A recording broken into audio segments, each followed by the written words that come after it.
தமிழர்களாகிய நாங்கள் முன்னோர்களை நினைவு கூறுகின்ற ஒரு பெரும் மரபை பின்பற்றி வருகின்றோம். இறந்தவர்களை பரம்பரையாக நினைவு கூறுகின்ற ஒரு மரபு தமிழர்கள் மத்தியில் காணப்படுகின்றது. நாம் எமது இறுதி யுத்தத்தில் உயிரிழந்த எமது தாய், தந்தை, சகோதரர்கள், மனைவி, கணவன் என அனைவரையும் காலமாக நினைவு கூர்ந்து வருகின்றோம். இந்த ஆட்சி காலத்தில் கடந்த ஆட்சிகளில் இதற்கு பல்வேறு இடையூறுகள், தடைகள், இனவாத கருத்துக்கள் காணப்பட்டன. தற்பொழுது அவ்வாறு இல்லாமல் தற்பொழுது நினைவேந்தர்களுக்கு அனுமதி வழங்கியுள்ள இந்த அரசாங்கம் எமக்கு நினைவாலயம் ஒன்றை அமைப்பதற்கு அனுமதி தர வேண்டும். அதாவது இறுதி யுத்தத்தில் உயிரிழந்த மக்களுக்கு நினைவு கூறுகின்ற வகையில் முள்ளிவாய்க்கால் நினைவு முற்றத்தில் நினைவாலயம் ஒன்று அமைக்கப்பட வேண்டும். அந்த நினைவாலயத்தில் உயிரிழந்தவர்களின் பெயர்கள் பொறிக்கப்பட வேண்டும். இவ்வாறு செய்தால் இது காலமாக நீடிக்கும். பின்வரும் சந்ததியினருக்கும் தமது வரலாறு தொடர்பாகவும் உயிரிழந்த மக்கள் தொடர்பாகவும் அவர்களை நினைவு கூறவும் இது ஒரு மிகச்சிறந்த இடமாக இருக்கும்.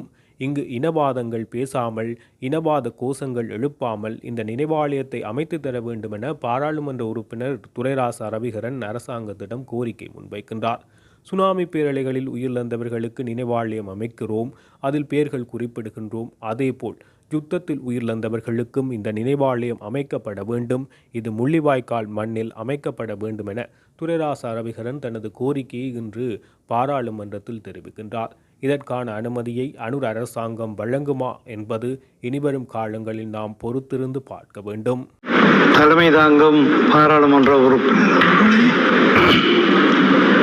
பிணைமுறை தொடர்பான மறுசீரமைப்பை ஏற்படுத்துகின்ற இந்த நாட்டில் உள்ள அனைவரும், அனைத்து மக்களதும், குறிப்பாக வடகிழக்கில் பிணைமுறை தொடர்பான மறுசீரமைப்பை ஏற்படுத்துகின்ற நிலையில் இந்த நாட்டில் உள்ள அனைவரும், அனைத்து மக்களும், குறிப்பாக வடகிழக்கில் உரிமைகள் பறிக்கப்பட்டு வாழ்கின்ற தமிழர்களதும் அபிலாசைகளை, தேவைகளுக்கும் முன்னுரிமை கொடுங்கள் என்று கூறிக்கொள்ள விரும்புகின்றேன். அடுத்த கல்வி விடயத்துக்குள் வருகின்றேன். பாடசாலைகளுக்கு வளங்கள் சமத்துவ அடிப்படையில் ஒதுக்கப்பட வேண்டும்.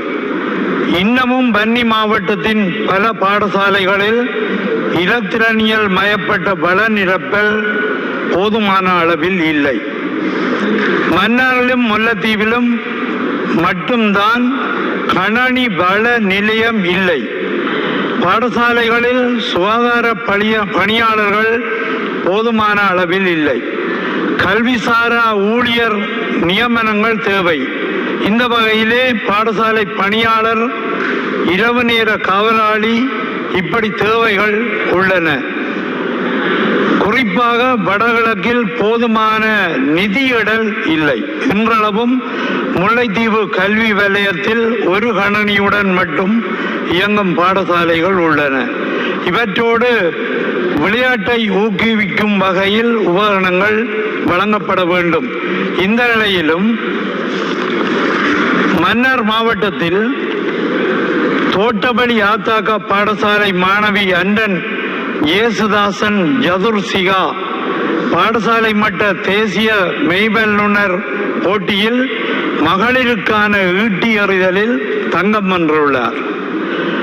முல்லைத்தீவு கச்சிலைமடு பண்டாரவன்னியன் மகாவித்யாலயம் மல்யுத்தம் தேசிய ரீதியில் சுபாஸ்கரன் பவித்ரா தங்கம் வென்றுள்ளார், 20 வயது பிரிவு.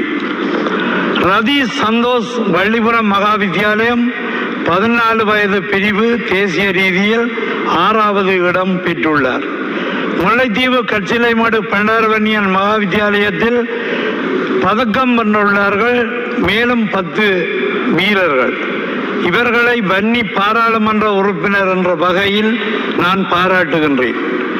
இவர்களுக்குள்ள குறைகள், பயிற்றுவிப்பாளர்கள் போதாது, பயிற்சி செய்வதற்கான உபகரணங்கள் இல்லை. இதை சம்பந்தப்பட்ட விளையாட்டுத்துறை அமைச்சு கவனத்தில் எடுக்க வேண்டும் என்று கேட்டுக்கொள்கின்றேன். அடுத்தது நினைவேந்தல் சம்பந்தமான ஒரு குறிப்பை இந்த சபையிலே நான் சொல்லி வைக்க விரும்புகின்றேன். 2024 நவம்பர் 27 நாளில் எமது மக்கள் தங்களின் உறவுகளுக்கு அமைதியாக எதுவித இடர்பாடுமின்றி தமது நினைவு அஞ்சலிகளை செலுத்தி தமது உணர்வலைகளை வெளிப்படுத்தி ஆறுதல் அடைந்தனர். கௌரவ ஜனாதிபதி அவர்களின் இந்த நிலைப்பாட்டை பாராட்டுகின்றேன். எனது மனம் வந்த நன்றியையும் தெரிவித்துக் கொள்கின்றேன். இலங்கை தீவில் காலங்காலமாக தொடர் இன அழிப்புக்கு உள்ளாக்கப்பட்டு வரும் தமிழர்கள் 2009 நடந்த இறுதிப் போரில் வார்த்தைகளில் வடிக்க முடியாத துன்பத்தை அனுபவித்து இன அழிப்புக்கு உள்ளாக்கப்பட்டனர். இறுதிப் போரின் வலிகள் இன்னும் ஆறாத நிலையில் அப்போரில் தமது உறவுகளை இழந்த ஏராளமான மக்கள் இன்னும் தம் உணர்வுகளுடன் நடைப்பணங்களாக வாழ்ந்து வருகின்றனர். தம்மை யாராவது காப்பாற்ற மாட்டார்களா என்ற ஏக்கத்தில் சின்னன் சிறியவர்கள் முதல் பெரியவர்கள் வரை ஏங்கி தவித்த நிலை, பசி பசி என்று குழந்தைகள் அழுத போது செய்வதறியாத நிலையில் பெற்றோர் கலங்கிய அவல நிலை, பதுங்கு குழியை விட்டு வெளியே வந்தால் தப்ப முடியாது என்று எண்ணி பதுங்கு குழிகளுக்குள்ளேயே தங்கியிருந்த நேரம், அதற்குள்ளேயும் குண்டுகள் விழுந்து உறவுகள் மடிந்த போது உயிரிழந்த தமது உறவுகளை கூட புதைப்பதற்கு இயலாமல் உடலங்களை விட்டு ஓடிய நிலைமை ஆகியவற்றை எண்ணி பாருங்கள். லட்சக்கணக்கில் தமிழ் உறவுகளை பலிகொண்ட அந்த பேரவலம் தமிழ் தேசிய இனத்தின் கூட்டு மன உளவியலில் மாபெரும் தாக்கத்தை ஏற்படுத்தியது என்பதில் மாற்று கருத்து இல்லை. இந்த நிலையில் அங்கு உறவுகளை இழந்து தற்போது வாழ்ந்து வருகின்ற மக்கள் தம் உறவுகளை நினைவு கூறுவதற்கு அங்கீகரிக்கப்பட்ட ஒரு நினைவிடம் தேவை என்பதை அங்குள்ள மக்கள் ஆதங்கத்துடன் கூறி வருகின்றனர். உயிரிழந்தவரை நினைவு கொள்ளும் விதத்தில் உலகின் மூத்த குடிகளில் ஒன்றான தமிழ் இனம் மிக உயர் நாகரிக பண்பாடுகளை கொண்டுள்ளது. எம் இன வரலாற்றில் மிக அதிகமான மக்கள் உயிரிழந்த எம் உறவுகளை நினைவு கூற ஒரு நினைவு ஆலயம் அமைக்கப்பட வேண்டியது மிகவும் அவசியமானது. ஆழி பேரலையால் உயிரிழந்த மக்களுக்கென முல்லைத்தீவில் மட்டுமல்ல பல இடங்களில் நினைவு மண்டபம் கட்டப்பட்டு அதில் உயிரிழந்த ஒவ்வொருவருடைய பெயரும் குறிக்கப்பட்டுள்ளது. இது காலகாலத்துக்கும் உயிரிழந்தோரின் உறவுகளையும் சந்ததியினரையும் நினைவு கூற பலி சமைக்கின்றது. முள்ளிவாய்க்கால் பேரவலத்தின் நினைவாக கட்டப்படும் ஆலயத்தின் உயிரிழந்தோரின் பெயர்கள் பொறிக்கப்படுவது தத்தமது உறவுகளை காலகாலத்துக்கும் அவர்களின் சந்ததிகள் நினைவு கூற வசதியாக இருக்கும். எம் இனத்தின் பண்பாட்டையும் பிரதிபலிப்பதாக அமையும்.